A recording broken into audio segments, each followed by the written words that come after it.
Desde a outra vez eu não teria colocado, mas graças a Deus a gente chegou até aqui.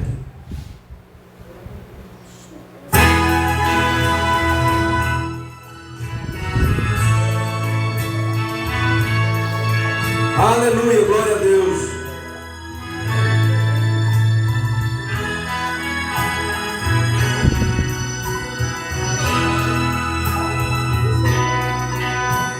Meu Deus, nas palavras destino, vou contar o meu destino. Oh, meu Deus, meu Deus, nesse grande mundo insisto em andar com Jesus Cristo. Oh, meu Deus, contigo, meu amigo, protetor e rei, seguirei por onde for o teu amor que me ampara. No fundo de um vale ou no monte além, seguirei porque quiseste me salvar também. Meu Deus, sou pequeno, sou fraquinho, mas não deixo o teu caminho. Oh, meu Deus, aleluia. Então não podemos sair do caminho, irmão. Não podemos deixar o caminho, mesmo se o negócio apertar, né? Se a vereda ficar estreita, mas nós temos que permanecer na caminhada, ainda que nesse caminho a gente passe, meus irmãos, acusações, afrontas, passamos por tribulações, mas devemos permanecer no caminho sem sair, nem para a esquerda nem para a direita, mas marchando na mesma posição, para a glória de Deus. Aleluia. Contigo, meu amigo, protetor e rei, seguirei por onde for o teu amor que me ampara.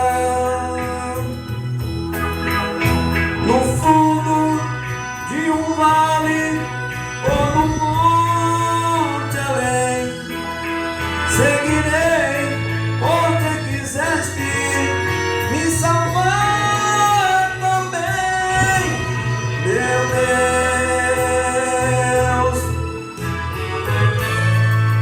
sou pequeno, sou fraquinho, mas não deixo o teu caminho. Oh, meu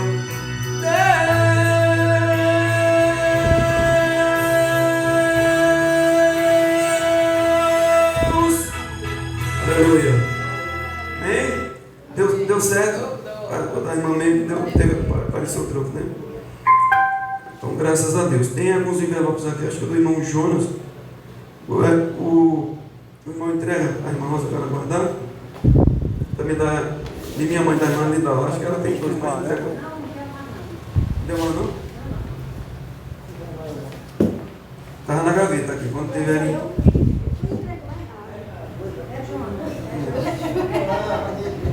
É Jonas. Então vamos ouvir a irmã Cecília, né? É de Deus mesmo? É de mulher? Deixa eu ver só agora. Só tem um agora. Vou trazer mais de cima.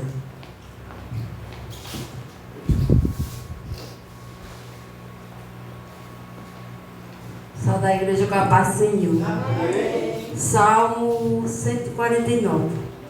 Aleluia, cantai ao Senhor um canto novo, o seu louvor na Assembleia dos Santos. Alegra-se Israel naquele que o fez Encorajam-se os filhos de Sião, o seu rei. Louvem seu nome com dança. Cantem a ele louvores com harpa e tamborim. O Senhor se agrada do seu povo. Ele coroa os mansos com a salvação. Exultem de glória os santos. Cantem de alegria nos seus leitos. Os altos louvores de seu estejam nos seus lados.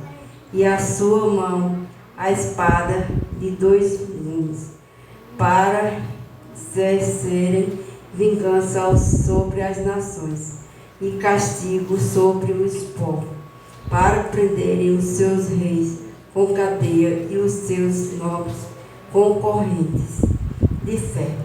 Exultem sobre eles, essência escrita, esta será a honra para todos os santos. Aleluia. Vou louvar o hino chuva de graça primeiro. Deus prometeu com certeza chuva de graça mandar. Ele nos dá fortaleza e bênção sem par. Chuva de graça, chuva pedimos, Senhor. Manda-nos chuva constante, chuva do Consolador. Cristo nos tens concedido o Santo Consolador, de plena paz nos enchido para o reinado de amor.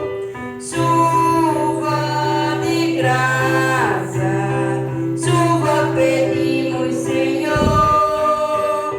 Manda-nos chuva constante, chuva do Consolador. Dai-nos, Senhor, amplamente o teu grande gozo e poder, fonte de amor permanente, põe dentro de nosso ser. Chuva de graça, chuva pedimos, Senhor. Manda-nos chuva constante, chuva do Consolador. Faz os teus servos piedosos dar-lhe virtude e valor, dando os teus dons preciosos do santo preceptor. Chuva de graça, chuva pedimos, Senhor.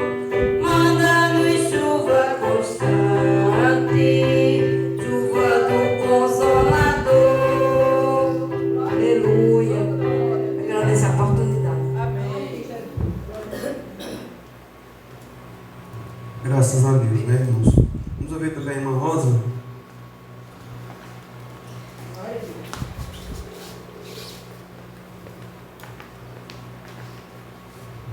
Salve a igreja com a paz do Senhor. Amém.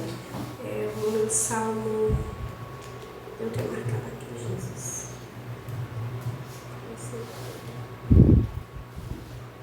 O salmo 139.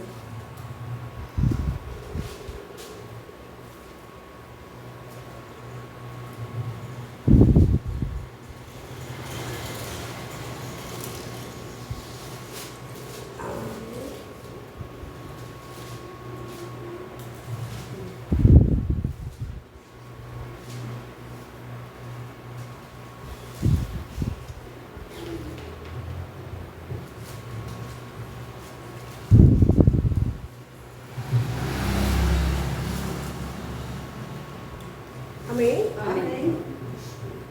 Senhor, tu me sondas, me conhece, sabes quanto me assento, quando me levanto. De longe penetra os meus pensamentos. esquadrinha o meu andar e o meu deitar, e conhece todos os meus caminhos. Ainda a palavra me não chegou à língua, e tu, Senhor, já conheces todo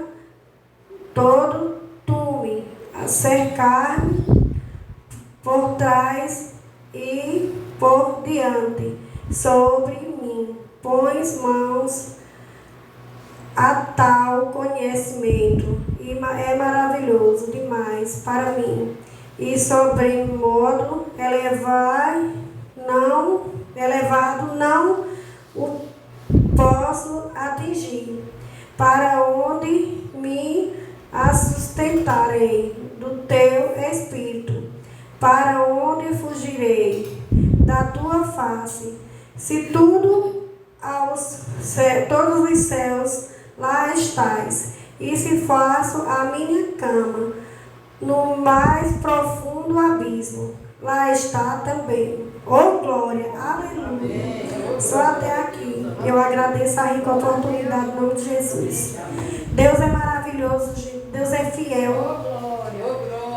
Não adianta ninguém querer fugir, por mais que tente fugir, mas ele sempre, sendo dele, ele busca lá dentro do fundo do mar, do alto abismo, mas ele não deixa que a gente somos atingidos, porque Deus é fiel e maravilhoso. Eu agradeço a minha rica oportunidade e pelo seio do Senhor Jesus na minha vida. Eu louvo a Deus por isso.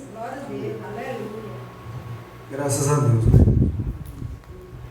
Irmãos, abra a sua Bíblia. Abra a sua Bíblia em Lucas, no capítulo 14, a partir do 25, versículo 25, fala sobre a parábola, né, acerca da providência de Deus.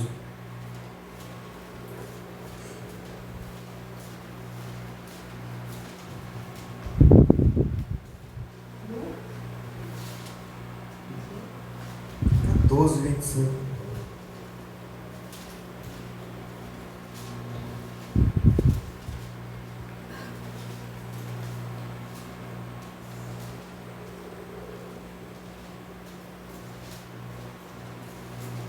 Lucas 14, 25. Nem acharam todos, a irmã?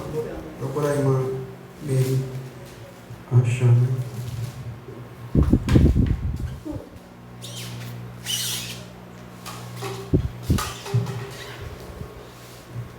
Aleluia. Lucas é o terceiro livro do Novo Testamento.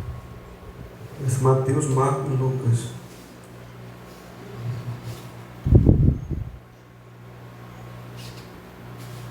Que está na página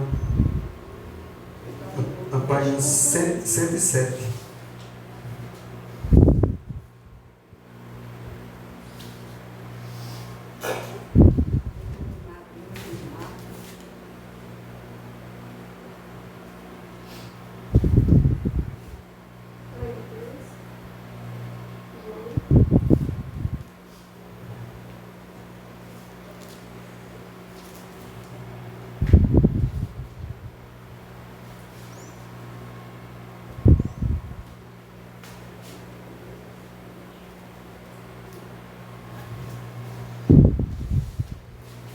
Amém? Acharam?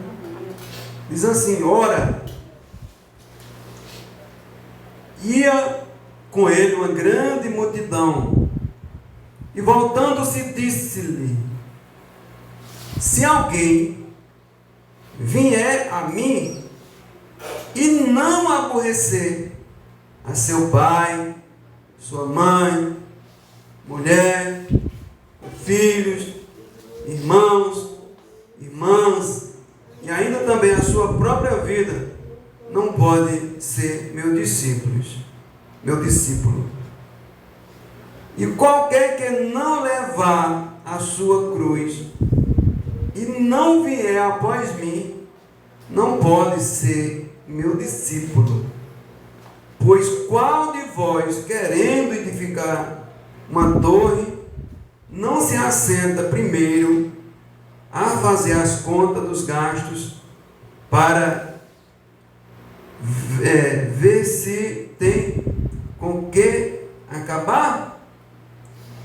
Ou para que não aconteça que depois de haver posto os alicerces e não há podendo acabar, todos os que a virem comecem a escarnecer dele, dizendo: este homem começou a edificar e não pode acabar.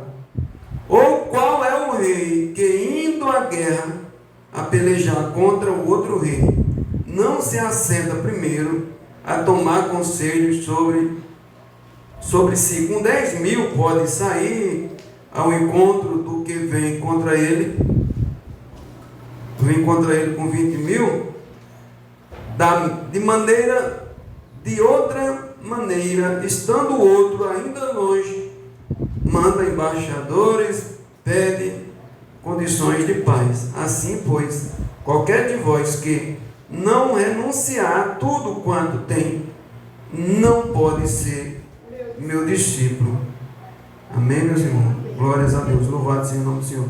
Senhor, nosso Deus e nosso Pai, te agradecemos pela tua palavra, Senhor, que é fiel, que é maravilhosa para a nossa vida.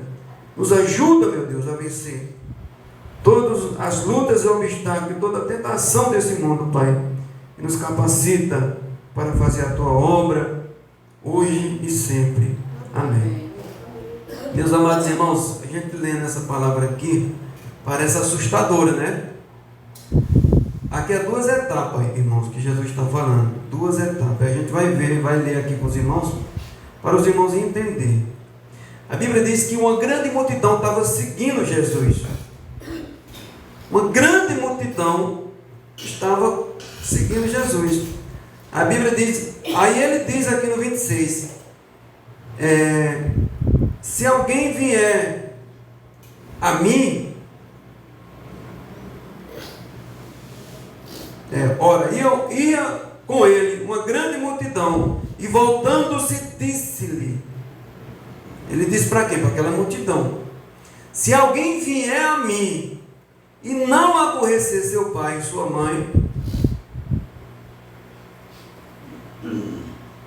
seu pai e sua mãe, mulher, filhos, irmãos e irmãs, e ainda também a sua própria vida, não pode ser meu discípulo. E qualquer que não levar a sua cruz e não vier após mim, não pode ser meu discípulo. Aqui ele está falando, irmãos, primeiramente ele fala para aquela pessoa que quer ser discípulo de Jesus. Aquele que quer ser discípulo de Jesus, irmãos, tem que aborrecer todas essas coisas. Quando você se torna um servo do Senhor, então você não vai viver mais para seu irmão, para sua irmã, para seu pai, para sua mãe. Você não vai mais fazer a vontade deles. Entendeu? Esse aborrecer aqui é nesse sentido. Quando você aceita o Senhor Jesus, se torna um servo de Deus, você não vai mais fazer a vontade de mulher, da esposa, não vai fazer mais vontade da mãe, nem do pai, nem de irmão, nem de filhos, nem de filhas. Você vai fazer a vontade de Jesus. Se eles quiserem entender e também caminhar com você, amém? Se quiserem caminhar com você, amém. Mas você não pode deixar Jesus por conta para agradar os outros. Importa quem quer que seja. Pode observar aqui que tem até a mãe e até o pai. Irmãos, irmãs, aqui só não fala marido, né?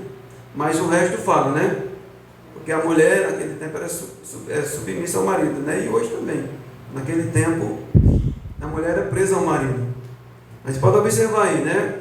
Se quiser vir após mim e não aborrecer seu pai, aceitou Jesus, o pai diz: você tem que deixar essa religião, tem que deixar esse negócio de ser crente. Não, papai, eu continuo com Jesus. Se você continuar, sendo crente, esqueça que tem um pai. Pois é a decisão do Senhor, eu lhe amo do mesmo jeito, mas Jesus eu não deixo por nada. Pai, mãe, mulher e filhos, irmãos e irmãs, ainda também é a sua própria vida. Então, temos que aborrecer até a nossa própria vida. Então, quando a gente aceita o Senhor Jesus, a gente aceita para viver a vontade dEle, fazer a vontade dEle. Nós não aceitamos para fazer a vontade de ninguém, e nem a nossa própria vontade. Então, nós temos que aborrecer os desejos dos outros, irmãos. Aquele negócio que você nunca sabia dizer não, sempre dizia sim, para não magoar, para não machucar. Quando a gente aceita Jesus, a gente aprende a dizer não. Eu mesmo, antes de ser crente, irmãos, eu não sabia dizer não. Tudo que as pessoas vinham até mim, pedia emprestado dinheiro, uma coisa, sempre sim, sim, mesmo com o coração dizendo não. Ia para as festas, às vezes eu não queria ir, mas os caras vinham, bora, sem você não, né? Festa não presta. E eu, para não magoar, ia. Depois que aceitei Jesus, agora não, agora eu tenho alguém, né, para eu obedecer, que é o Senhor Jesus. Então é assim, meus amados irmãos. Então nós temos que aborrecer a nossa própria vida. Então a nossa própria vida vem os desejos, vem os vícios. Você dizer não para os vícios. Não, eu aborreço esse desejo pecaminoso que me distancia de Jesus. Aí aquele começa a falar, irmão, depois que você aceita Jesus, Jesus pode te chamar também para você ir após Ele. O que é ir após Ele? Ir pregar o Evangelho. Então, aqueles que vão pregar o Evangelho têm que pensar direito. Aí onde ele pode observar, né? E qualquer que não levar a sua cruz e não vier após mim, não pode ser meu discípulo. Então agora ele começa a falar daquele que vai adiante dele pregar o Evangelho. Então aquele que vai pregar o Evangelho, esse é quem não pode ter embaraço nenhum, né? Você aceitar Jesus e ser um seguidor de Jesus, amém, louvado seja o nome do Senhor. Mas se você já é um discípulo de Jesus, Jesus te chama para você ir pregar o Evangelho, ser um obreiro da casa do Senhor, é que você não pode mais ter embaraço nenhum. Então o obreiro não pode ser preso a nada, irmão. O discípulo ainda pode, né? Não, eu moro aqui nesse lugar, não vou sair daqui, né? Eu vou morrer aqui, seguindo Jesus e vivendo aqui. Mas o obreiro já não pode dizer isso. Eu já não posso dizer, meu lugar é Serra Talhada, eu vou correr em Serra Talhada, não. Que é Jesus. O obreiro, ele tem que estar livre para o Senhor enviar para onde Ele quiser. Já pensou se Pedro dissesse isso? Eu vou ficar por aqui mesmo. Não, Pedro andou o mundo, né? Paulo, né? Andou o mundo pregando o Evangelho, mas andou foi Paulo. Não tem moradia certa, fixa, aquele que faz a obra do Senhor. Diz, olha, então, aí começa a comparar aqui. Diz, qual de vós que construindo uma torre, primeiro não senta para fazer as contas, se o dinheiro dá para construir aquela torre? Não é assim. Você é separado para ser obreiro, então você pensa direitinho, ora, né? Meu Deus, é isso mesmo, né, que o Senhor quer. Ora direitinho, porque depois que botar as mãos no arado, não pode mais retroceder. Porque se retroceder, muitos já é escandalizado, né? Pai, meu irmão, né? Não passou nem 6 meses, né? Já entregou, né? Então, por isso que tem que sentar direito. Sentar, orar a Deus, fazer as contas direitinho, ver se é isso mesmo, para poder dizer, Senhor, eis-me aqui. Eu estou para o que deve vier na tua presença. Então, meus irmãos, ele diz, olha, primeiro ele começa a comparar. Então, se aquele camarada for levantar aquela torre e o dinheiro for pouco, o serviço não terminando, o que é que acontece? Todo mundo que passa começa a zombar. Não é, o dinheiro dele acabou, né? Não é assim que acontece? Né? Alguma construção que começa, até aqui mesmo, dentro de Caçarinha. Quando a pessoa começa com aquele gás, um monte de trabalhador, de repente, né, dá uma parada, né? Passa 1 ano, 2 anos, né? Nada de sair. Né? Começa até a criar mato dentro da casa. O que foi que aconteceu aí? Aí todo mundo começa a julgar, o dinheiro deve ter acabado, né? Deve estar quebrado, deve estar falido. Então é assim que acontece, né? Então na obra do Senhor também, se você botar a mão no arado, depois você desiste, né? Começa a abrir uma igreja com 3 meses, 4 meses, fechar a igreja. Poxa, irmão, fechou a igreja? Fechei, porque não sei o que. Todo mundo já sabe, esse obreiro é fraco. É o que mais tem no dia de hoje, né? Pastor, eis-me aqui, envia lá para o sertão, né? No sul tem muitos desses. Aí o pastor envia para o sertão, vem a família, vem. 6 meses depois o cara está lá, já voltou. Não, lá não está, não, também. Então, é um aventureiro, né? A obra do Senhor não é assim. Então ele começa a falar outra parábola, né? Que é a parábola de um rei. Um rei, ele tem 10 mil soldados. soldados e vem um exército contra ele com 20 mil. Então, aquele que tem 10 mil, ele tem que sentar, conversar com os conselheiros, né, dizendo: olha, será se nós conseguimos segurar esses 20 mil? Nós só temos 10 mil homens. Será se com os nossos 10 mil homens nós conseguimos segurar esse exército que está vindo com 20 mil contra nós? Então, tem que ser estudado, estratégia, né, todo tipo de estratégia. Se olhar por todos os lados, rapaz, eu acho que nós não vamos conseguir, não. Acho que como é que fala? Genocídio, se a gente for, né? Então vamos mandar os embaixadores até eles pedindo paz. Então ele fez essas duas comparações, porque se não tiver preparado, com certeza, meu irmão, a derrota será certa e aquele rei seria escandalizado. Do mesmo jeito é a obra do Senhor. Então, quando a gente coloca as mãos, primeiramente, quando nós levantamos as mãos e aceitamos o Senhor e começamos a andar com o Senhor, não tem mais. Se a gente retroceder, a gente também é escandalizado. Se a gente retroceder, o povo começa a dizer: olha aí, fulano de tal é crente, né? Passou tantos anos na igreja e não conseguiu permanecer na igreja. E começa a escarnecer da gente, o povo mesmo, do mundo. Aí os outros já começam a dizer: nunca foi crente, né? Saiu porque nunca foi crente. E começa a julgar. E a gente é envergonhado, né? Escandalizado. Então por isso que a gente tem que estar sempre atentos, né, irmãos? Sempre com a nossa consciência, fazendo as coisas com racionalidade, né, irmãos? Racionalidade é você fazer tudo pensado, né? Pensar. Sua oração também tem que ser uma oração racional. O que é uma oração racional? Aquela que você fala com Deus, você abre o coração para Deus, não esconde nada para Deus, e Deus ali vai escutar a sua oração. Não aquela oração mecânica, né? Muita gente falou sobre isso, certo? Né? Como se fosse uma reza. Não, você tem que falar com Deus, porque Deus, a Bíblia diz que Ele é o nosso Pai e sabe muito bem, antes mesmo da gente falar. A irmã leu aqui também, eu vi, né, um salmo que diz que antes que a palavra chegasse na boca, né, Deus ele já sabe do que está no nosso coração. Então ontem a gente estava pregando também sobre isso, irmão. Deus ele sabe de tudo. Então a Bíblia diz que quando a gente for orar, a gente abre a porta do nosso quarto, né? Entra, fecha a porta e fala com o nosso Pai secretamente, mas uma oração com sabedoria, né? Começa a exaltar o nome de Deus, né? Começa a glorificar o nome dele. Depois começa, irmãos, aí depois é que você vem pedir alguma coisa para ele, né? Pede que a salvação venha continuar na sua vida, na vida dos seus familiares, que o reino dele, né, venha se expandir sobre a terra, né? A oração do Pai Nosso é um modelo. E ali você conversando com Deus, você conversando com o Pai, pede as providências, né, para a sua casa, para a sua família. Agradece também por aquilo que você já conquistou de Deus, e conquista todo dia, né? Todo dia a gente conquista algo maravilhoso do nosso Deus. Todo dia, irmãos, todo dia nós recebemos livramento. Só o fato de você dormir e acordar já é um livramento, né? Se a gente não tivesse um Deus zelando por nós, o coração da gente podia parar de noite, né? E não para, graças a Deus, Deus está ali guardando até hoje, né? Claro, um dia vai parar, mas até hoje Deus tem nos preservado, né? Então você está com aquela máquina, né? Um coração, um negócio batendo ali, né? Trabalhando sozinho. Você dorme, acorda e de pé, né? Respirando, né? Já pensou se não fosse Deus na nossa vida? Então, meu irmão, quando nós tomamos essa decisão de andar com Jesus Cristo, é uma decisão muito séria. Então nada pode ficar acima dele, nada. Nada pode ficar acima do nosso Senhor.